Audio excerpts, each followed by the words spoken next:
I have settled on my Death Scourge minion team, and in this video, I'm talking about why I went with AIM. We're also talking about these new Doom Raid requirements. They have changed. The bar got slightly lowered, but is this a good thing or a bad thing? We're also talking about this Abominable Beast event. Is it as bad as we initially thought? And what should you do with your presents? Plus, it is Mailbag Monday, so we're talking about all of your questions from the mailbag. And if you're ready for all of that, Valley Club, you know what to do. Find that like button, and let's go smash it!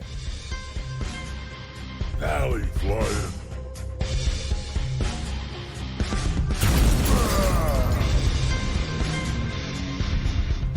Happy Monday, Valley Club. I hope you had a great weekend. Welcome back to the ValleyFlyin channel. I am ValleyFlyin. I hope you are doing well. In this video, it is Mailbag Monday. We're answering all of your questions from the mailbag. If you want to get your question featured on one of these Mailbag Monday videos, which we do every single week, make sure you are a member of the Discord. And if you want more great Marvel Strike Force content, hit that subscribe button for more of that. We have at least 5 Marvel Strike Force videos per week.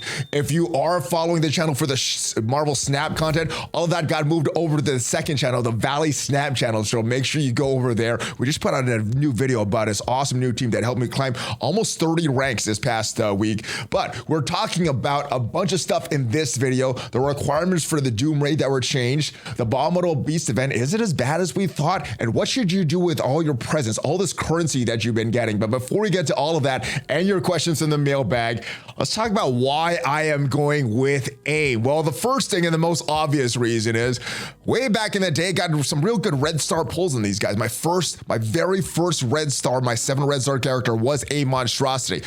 Also got 6 on Assaulter, 5 on Security, 6 on Researcher, and 6 on Infector. These were not things that I would buy, and I wouldn't recommend purchasing any of these AIM characters in the Red Star store unless there's some significant rework to all of these characters. But it's not just these red stars on these AIM characters that made me lean towards this AIM team.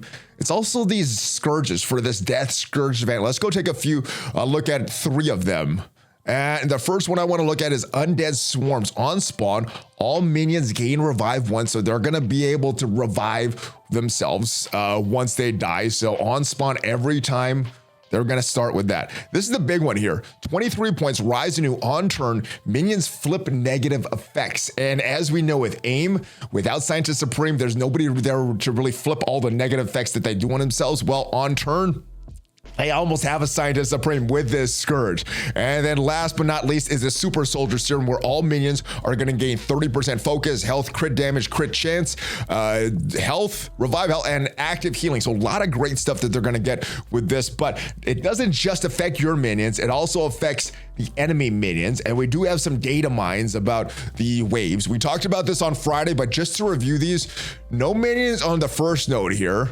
We have 1 minion here on the second node, but the rest of them not minions. So should be okay to get through this with your minions, assuming that your team is gonna do well. All right, the hero node, this should be the easiest. We got the Eternals. We got a lot of great characters here. And as far as minions, no minions on this node 3, but we do have Mr. Negative here. I almost said Taskmaster. Mr. Negative could summon some minions, so those minions are gonna get some of these bonuses. We have a Shield Trooper here. We have a Shield Medic. We have Nick Fury that could summon some minions, but shouldn't be too crazy with all these great heroes that we have. All right, and of course, these are data mines. These are subject to change, so if it looks different in game, it's all subject to change until it goes live in the game. And shout out to Miniball and Tana for putting all these together. All right, this big node here, we have a few shield characters, a Trooper, but it looks like these Bionic Avengers should be able to take care of this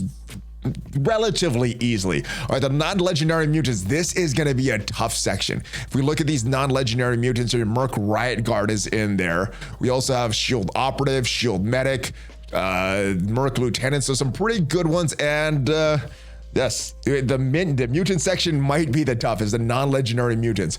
Shield Trooper is on node 7. We have a Merc Soldier as well. The second wave features Shield Assault, Shield Trooper, and in wave 3, lots of Shield characters, Shield Trooper, Shield Security. Maria Hill is on this node, so she could summon a lot of Shield Troopers, so probably a lot of Shield Troopers on this node, and hopefully they're not too tough to deal with. All right, and last but not least is the legendary and the last node there. And as far as this node, the legendary section, this shouldn't be too tough. We got a lot of great legendaries in this game. It's not going to be the minions that are tough to deal with. It's going to be Hela and Zombie Iron Man and another Zombie Iron Man. So killing Hela here, killing Gambit here, going to be very, very important on this node.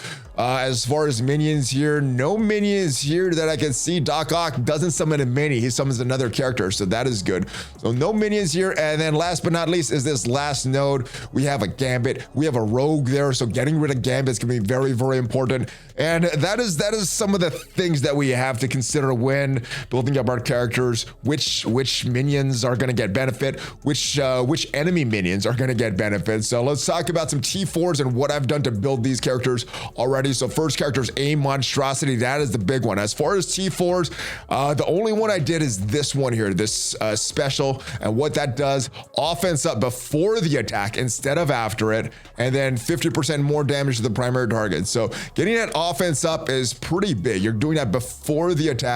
Yeah, so that is a good one. That's why I did that one. I don't know if it's worth doing this one all the way at the bottom, heal for 5% of max health, but hopefully AIM Monstrosity will cut it in the Death Scourge event.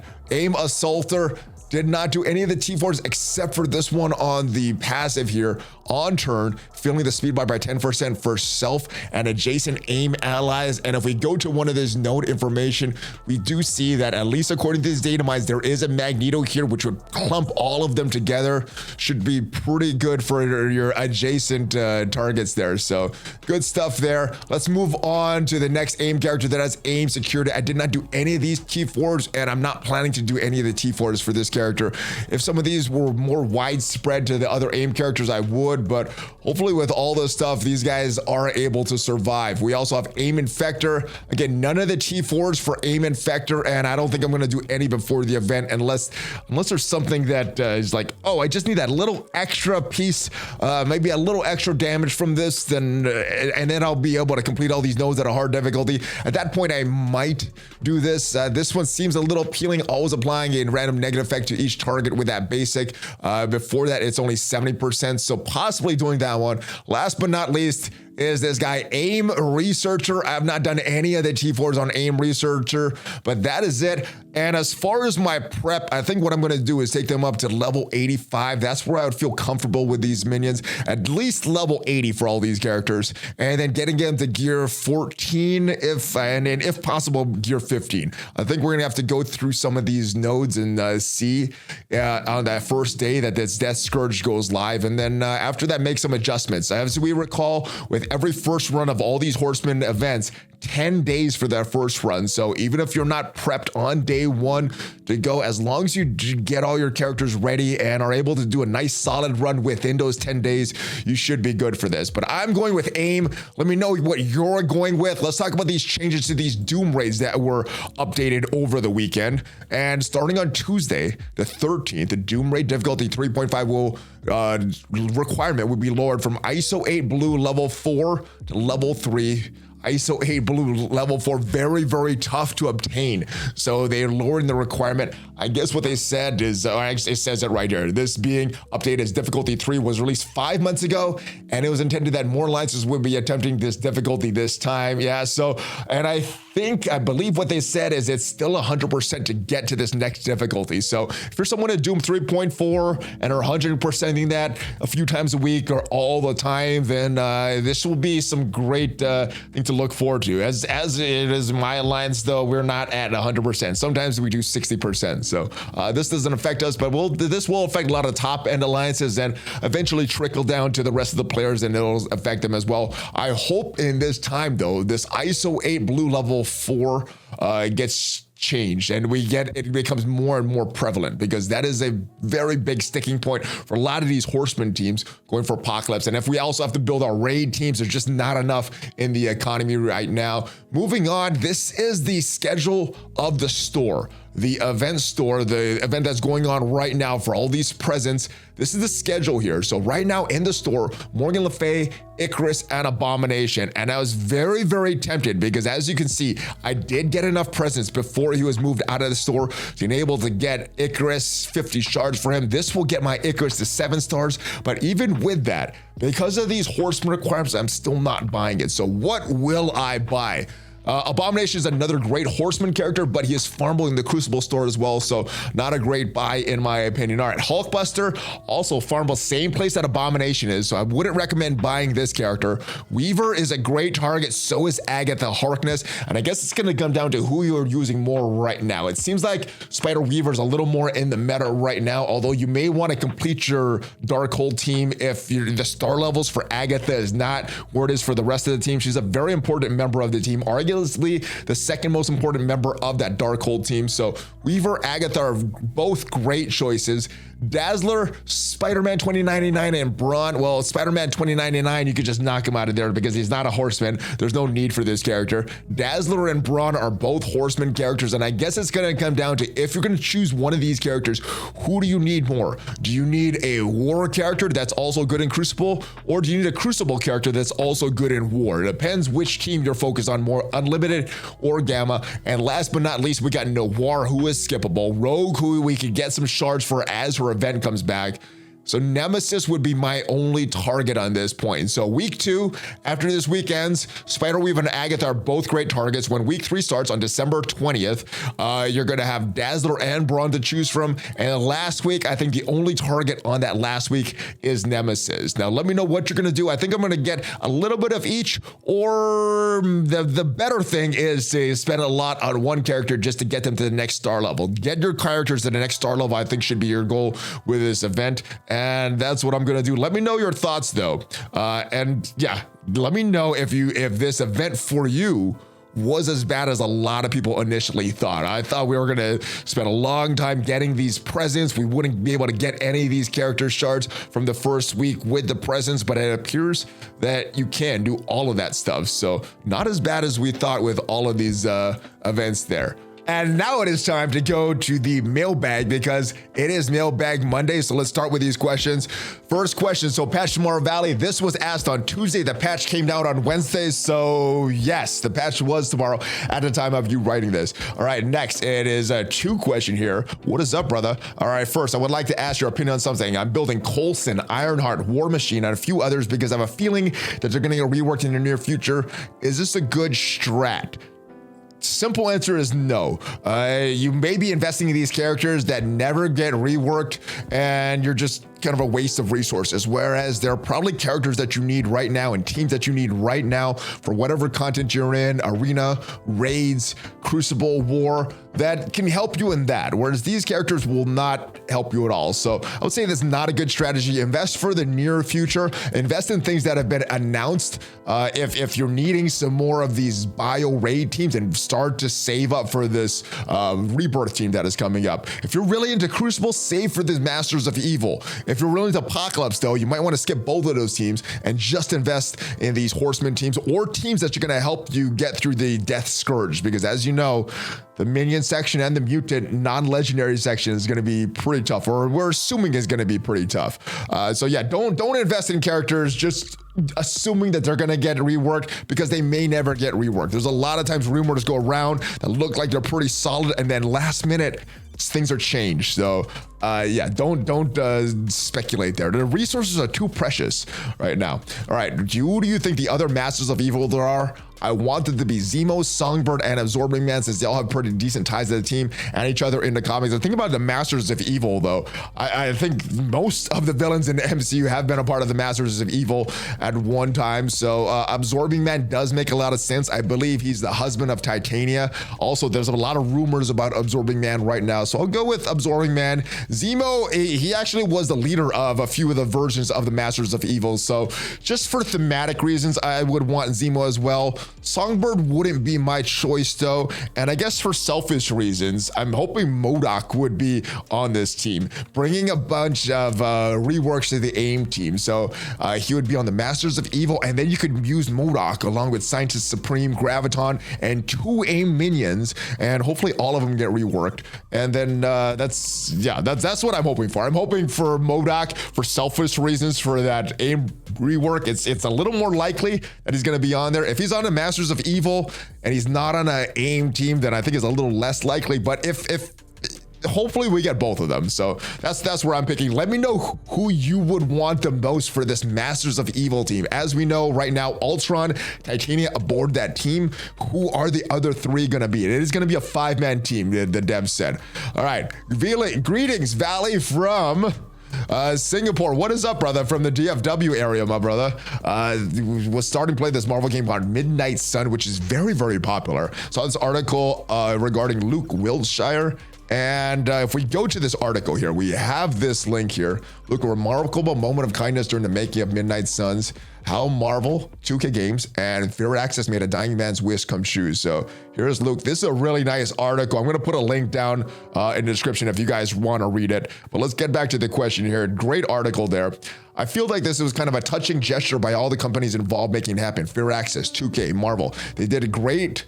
They also did 0 publicity on it, so it's not like it's a publicity stunt or whatever. Compared to MSF, another Marvel game, seems like the devs are worlds apart, where MSF devs seem to hate us. I know it seems that way. I wouldn't say that they hate us though. Yeah, they want to try to squeeze as much money as possible out of the players, but I don't know if that means they hate us. And they screw up a lot, which means that because they're spending a lot of time fixing all their bugs, because they don't do a lot of quality assurance checking in the front end, they have to do a lot of solving in the back end. They're reacting to a lot of these things. I think they're in panic mode a lot of the time, so they don't have time to do a lot of this stuff there. But from the conversations I've heard with the devs and things like that, they don't seem like they're mean. They don't seem like they hate us. They just seem like they're not as accurate as they should be with a lot of their updates and a lot of things they put into the game. So that's where I think that is. Do you know why 2 similar games done by Marvel have such different treatment of players? I think it's because of the laziness of Scopely and their bug fixing, that they can't reach out and do all this outreach kind of stuff for the community, and it's in the place that it is because we don't have devs that do a lot of QA testing. And I think they're just focused on business, and once in a while you do see some community outreach stuff from MSF, but yeah, it's not anything like that you were saying. All right, what is up, Valley? Tell me why Scopely would start the new monthly events, then go the next day into maintenance. I don't think that was done on purpose. I think that's another screw up. We were just talking about their screw ups, but I gotta say that the compensation that they gave and the timing of that compensation was very, very good. Let's see if we can find it in my inbox here in some of the red messages, because I do think it was a good compensation. I think we were made whole plus some with that compensation there. So if we could find it somewhere in this ranking rewards, I know there's too many web milestones here, so it was in there somewhere, and I do think it was some good compensation. It didn't just make us whole, it also gave us a little extra, which is punitive for Scopely for screwing up so much. So I thought they handled it well. Is it difficult enough to complete all the events going into maintenance mode the day after you start an event? We need to do 7 to 8 rotations of blitzing, a complete joke. When are Scopely going to wake up and realize the idiotic decisions they're making? So it wasn't on purpose, and I guess that's the difference, right? The screw ups that they do and the bad decisions they do. I think a lot of it is the screw ups. Once in a while, there are bad decisions, like some of the events going on with these ice cubes and stuff like that that's going on right now. I don't know if it's a bad decision, but it's not one of the most friendly events that it has. Similar to the Black Friday events that they did. All right, hey, do you think that I should invest in Rebirth or Death Seed? I'm on the left side of Doom 3.2. I can start with skill. I can one-shot all the nodes unless the boss Shang-Chi goes over before, unless on the boss, if Shang-Chi goes before Sam, and then the bio, if the first boss has bad RNG, it could be a bad day for me. In bio and in tech, my Black Order takes care, Bionic Avengers, takes care of everything. And in Mystic, I use the New Warriors, Eternals, Dormhold, Mutant. Yeah, you got a lot of options in Mutant. I usually want to know what I should invest in. And so with just what you're saying here, there is a little bit of a struggle in bio. And if you go on to the next level of these Doom raids, if we get Doom 4 raids, then then Rebirth might be the only option there. But at least for me right now, my web warriors, they're not ideal, but they're cutting it. You know, if I get good RNG, I could do those nodes. A lot of times I'm not getting good RNG, so I'm kind of having to struggle through these nodes just like yourself. But I think with that said, Rebirth is a bio team. Death Seed is a mutant team. You're not really getting to that mutant section. You eventually will. So if it's just the raids, I think the Rebirth team is going to be the way to go. But it's not just about the raids. It's also bot Apocalypse. And for Death Seed, you're going to need to build them up if you want to unlock Apocalypse and if you want to get the Awaken abilities for Archangel when he comes out. So with that in mind, and since a lot of the community, especially myself, is chasing after that Apocalypse big grand prize for the end of 2022, start of 2023, I think that is the way to go. As far as just the raids though, I think bio would be the section. So Rebirth would help you the most, but as far as overall look at the game and help with that, Death Seed I think is the way to go, brother. Hey Valley, just a simple question. When something dies, why does it Rebirth respawn with any buffs or charges? It should come back with just health. As far as I know, it does. I know there's sometimes those visual bugs that sometimes characters would come back with certain things. A lot of times if you hold on that character though, they don't have anything, or it has something like a death proof or something and it says 0 instead of 2 or 1 or whatever. So a lot of times I think that is a visual bug. If it does, if they are coming back with that, it shouldn't be correct. But I know visually a lot of times it does seem like that, because they never fixed the phantom debuffs and phantom buffs from a while ago. I think they fixed it last year and then they brought it back sometime last year, and it's been constant in the game since then. All right, next question though. I've always wondered why Shang-Chi doesn't have the 10 rings as a weapon in the game, or why not have Bruce Banner in the game with a taunt on spawn, then just before he dies, get death proof, turns into the Hulk? Or how Kate Bishop has no synergy with Hawkeye, Iron Man has no synergy with Spider-Man, Planet of Toons could have a secret side synergy with other Toons outside of their standard teams. Sure, more code means it might cause more bugs, but Scopely doesn't care, and we're used to it. Could use some MMA skills to twist the arm and have to find out why they aren't doing this. I think I have a assumption on why they're not doing it. I don't think it's because they don't think it's cool. I don't think it's that they don't want it into the game.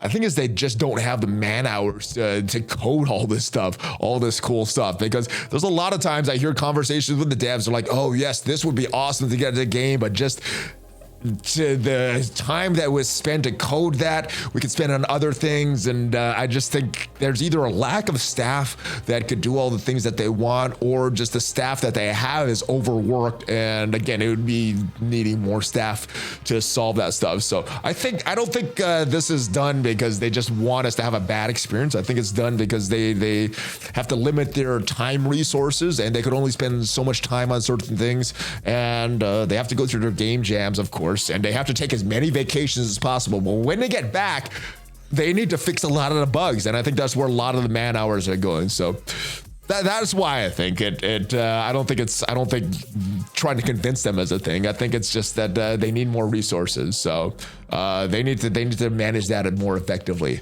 All right, hey, what's up, Commander Guzman? First time in the mailbag, long time listener, also a fellow Hulk fan. Hey, fist bump for you, my brother.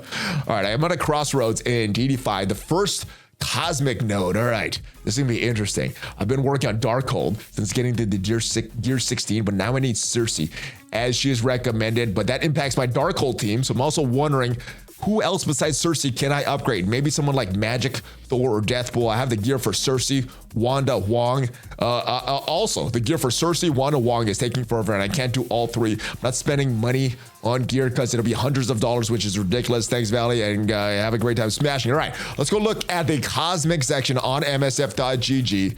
Agatha, like you said, is a great character. If you could focus on just characters that are required for Apocalypse, that might not be the best in Dark Dimension, but that's going to be the most effective use of your resources there. So Agatha is a great choice if you're looking to limit your resources. Now, Doom is an expensive character. That's an exception to this because Doom is very, very expensive as far as resources.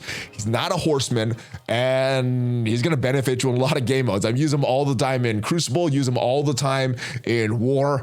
Don't really use them in Arena. Don't really use them in, what is the other mode? The Raids, but it's a good character. So this is something that will give you some benefit extreme benefit in Dark Dimension 5 and give you a little bit of benefit as we go on in certain game modes. All right, other characters that I would look at, obviously we talked about Icarus and Cersei. Both are very, very good.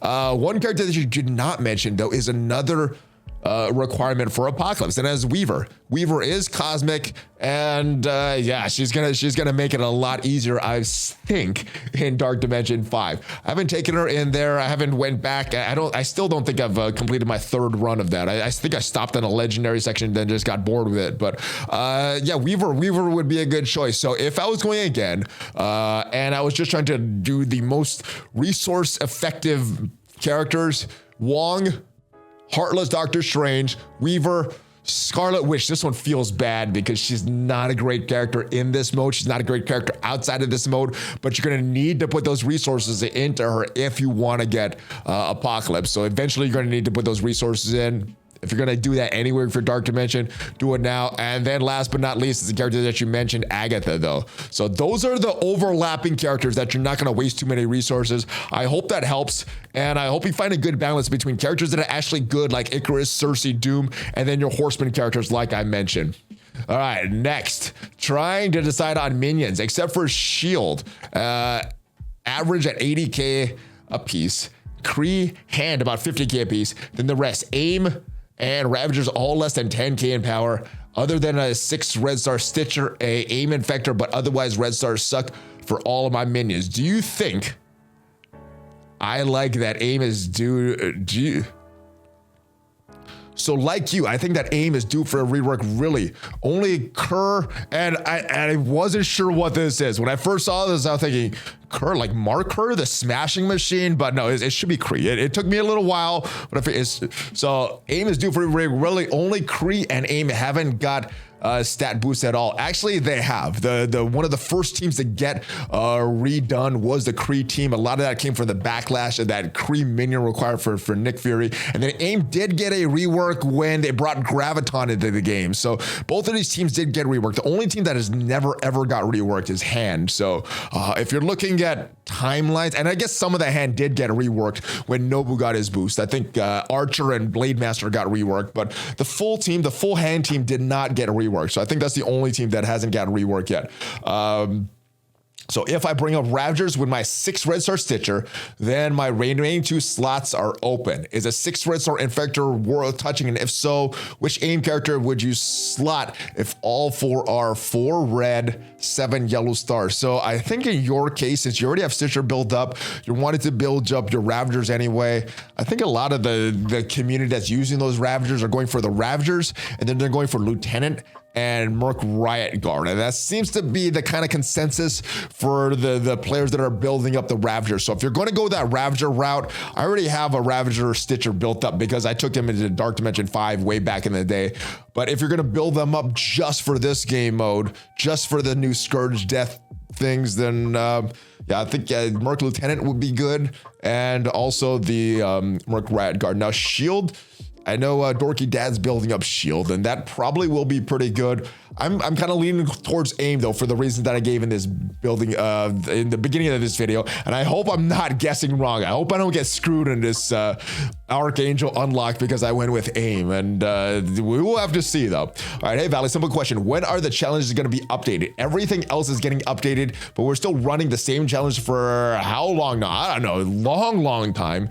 Back in the day, you know, when they would do a level cap increase, they would do like some updates to the challenges. I think it was every second level cap increase. So the last 2, I don't think they did any changes to these challenges or anything like that. So I would assume that the next level cap increase, we're due for one. I mean, we're due for one right now. We should have got one as soon as they brought the level cap up to 90, but hopefully when they bring it up to level 95, they won't forget again and bring this, and we'll get some new challenges with some updated rewards, some updated resources that match the current economy in the game, because it's so outdated right now. All the resources that we need to build up characters, that we get such a minimal trickle of all these resources. It's kind of ridiculous. Everything else is getting updated. We're still running the same challenge for how long now? I understand that they update these things. They lose a portion of, if they update, they lose a portion of funding, but I would make the argument that maybe they will get more funding, they get more people spending because there's not as many bottlenecks and people can actually use the characters they want and play with them. There's a few select that are going to spend on everything, but I think the majority of the players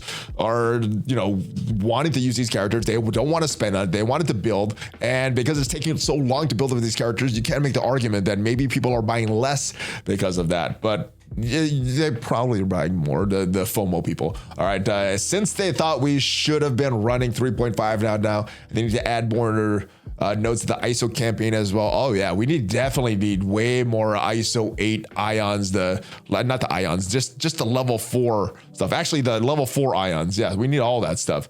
Hey, ValleyFlyin. Why hasn't Drew the Rumor Guy hasn't been on? All the frothies made him too drunk or something? Just wondering. Well, I'd love to have Drew the Rumor Guy back on. Been seeing if he had any new rumors. Unfortunately, the reason he comes on is because he shares rumors with us. And if he doesn't have any rumors to share, I'm not sure what to bring him on for. If there's other things that you want to see Drew the Rumor Guy talk about, then yeah, we could do that. But as far as rumors, he's fresh out. So hopefully he gets some more context, or maybe one of you guys that know some things can reach out to Drew the Rumor Guy and we could get him back on the show. I'd love to have him back on though, but no, nothing for him to share right now. Hey Valley, I was wondering, what is the best horseman and are you excited for Arc? Yes, I am excited for Arc. I guess we'd say the best horseman right now off the top of my head.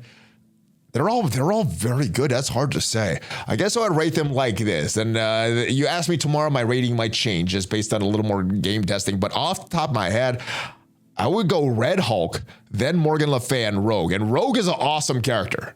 Don't get me wrong. It's not like I'm saying she's a bad character. I just think that Red Hulk has a lot more uses in multiple game modes. Morgan Le Fay just has that opening turns that just smash everybody. Rogue has a great opening sequence as well with her ultimate and special. She has a long cooldown on that. So they're all great. They're all used for different things. But as far as versatility, that's how I would rate them, at least right now. Let me know how you would rate these horsemen right now. I'm very excited for Arc. I'm not excited for these minion nodes. I'm not excited for these non-legendary mutant nodes, but as far as getting him and unlock him, yeah, very, very excited.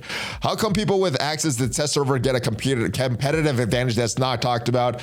Because they're trying to test the game and make content and not really looking to improve their account. I know most of the envoys, including myself, when they're asking that stuff, it's not really stuff for their account. It's for content, to create stuff, create information for the community. So while there may be a little bit advantage by going through and testing stuff and having that advantage, I think a lot of the content creators, as soon as there's any embargo that may be on, as soon as that is lifted, they share as much information with the community there. So, and it doesn't really affect our account, maybe knowledge and things like that, but outside of that, doesn't really affect our account because it's on a test server. Hey Valley, do you think that who do you think can take Archangel's place for the time in a 4-man Death Sea team? That is a tough question. I was trying to look at this. If we go look at Archangel's kit here, does a lot of great stuff, a lot of raids, a lot of damage in the raids, clearing net effects, offense up, doing a lot of damage, transferring positive effect, regeneration, on raise, kill, a lot of stuff. And on enemy death, he's filling speed bar, he's doing some piercing to characters, he's barriering himself, he's healing allies, so he does a lot of stuff. I don't think there's any replacement for him the team is gonna be nearly as good, but if you had to use replacement, and I think what you could do when we have Nemesis, when we have the 4 horsemen in the game and they're built up, I think if you want to use Omega Red, that would be the best non-Archangel option. It's not going to work as good. He does have an ability to block. He has that big ultimate that kind of destroys the team, but ultimate is on a kind of a long cooldown. So for the raids, that's not the ideal scenario. So I think the simple answer to this is Omega Red. There's nobody off the top of my head that I think would replace him 1-for-1. You got some good characters like the Dad Bros, like Sinister, like Emma. You got a bunch of other great characters, but as far as replacing Archangel, no one. But I think Omega Red would be the closest in my opinion. Hey Valley, hope the holiday season is treating your family well. Same to you, my brother, and the rest of you, Valley Club. I hope you and your family are doing well this holiday season. season. So here's my question. Why is it that mini uniques for gear tier 14, the only gear that's not in the raid orbs? Do you think this is simple oversight or something purposeful? Raid orbs are the primary source of gear for any level, especially free to play, such as myself. Because of I use up the armory 14 orbs the quickest, find myself farming nodes with 2 mutant horseman teams. That's a lot of gear. Thanks, and keep on smashing. So initially when these orbs came into the game, and I don't think they were updated since then, they came with a lot of gear 13 stuff. So initially these we had these 2 orbs in the game. The orange raid orb right here, which is a lot of this normal pieces that it's just like normal origin gear for these characters. Now these orange elites, they do feature these uniques like this gamma radiation that you see here, this Oz formula that you see here, this shield tech that we see here, some of this other stuff. It featured that, and that was the only things that you could get in this. You could get the catalyst and then some of these origin pieces, and this is where you could get the mini uniques for these characters, such as the radiation or something like that. So I don't think they were ever in there. Please correct me if I'm wrong, Valley Club, but I don't know if they were ever in there. And then we got these 2 orbs here all the way at the bottom with these 14 armory 14, these uniques, they're not in there. These 15 uniques aren't in there as well. And I am not sure about these 16 or 17 uniques because I've been saving and hoarding all of my teal orbs until we have more insight on what is going on with Apocalypse. So I think it was initially done that way with those 2 raid orbs and then never just got around to updating and adding in the other unique stuff that was in there. What is up, Valley? Quick questions. Who does 6 red first, Rogue or Red Hulk? Obviously, that's going to be up to you based on the game mode that you're using more. If War, Crucible, again, we talked about this, the War focused team that's very, very good in Crucible, or the Crucible focused team that's very good in War. For me, it's going to be Red Hulk. I think Red Hulk and those battlefield effects in War, in Crucible, I'm using Red Hulk in Arena as well, so that would be my first choice. First choice for you could depend on a bunch of different factors, and I hope you consider War, Crucible, all those things into account, but I don't think it's a wrong decision. Or you may want to save your dark permanent credits for Archangel since he is coming out very, very soon. My guy, ValleyFlyin, it's been too long. Let's do it. 18 for 18. Let's do it, brother. So scrolling through your content is always excellent, and I've seen a video showing up what teams can beat the top meta War teams in War, or the top 10 based War defense counters. I think this would be great content in my opinion. We had all Valley Smash defense War video. Appreciate everything you do. I like this idea. We need to talk to a few folks though, because I've been in a War casual alliance for so long that I don't know all the top end counters to all these teams. So I'll do some research and we'll get that video up for you guys as soon as possible. So great idea, and thank you for yet another great question, my brother. Valley Maniacs, what you gonna do when ValleyFlyin comes for its review? What are you going to do? The Abominable Beast event was pretty good. I agree. It's not as bad as we thought, like I said. I got the milestone 34 with maximum blitzing, spending a few power cores. Blitzing is free to play friendly, but it is time consuming. Unfortunately, the other thing is boring. It's boring.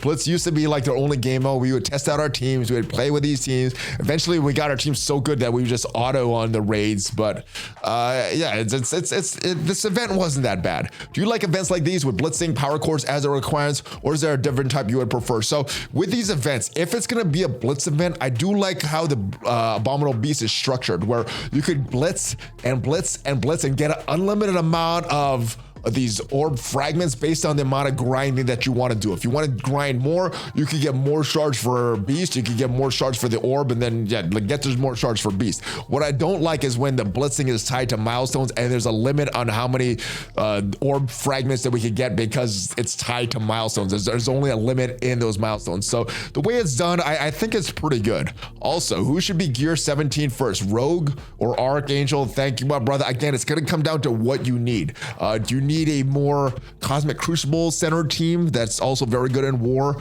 or are you going to need a raid team that's probably also going to be very good in War and Crucible as well? And some of that may come down to the red stars that you get lucky on with the rest of those characters. So I don't know if there's a cookie cutter answer for everyone. I think it's going to be based on your enjoyment and the game modes that you enjoy. So both are good characters. I don't think you're going wrong either way. I think eventually you're going to want to do both of them if they infuse enough dark promo credits in the economy that we can do both of them.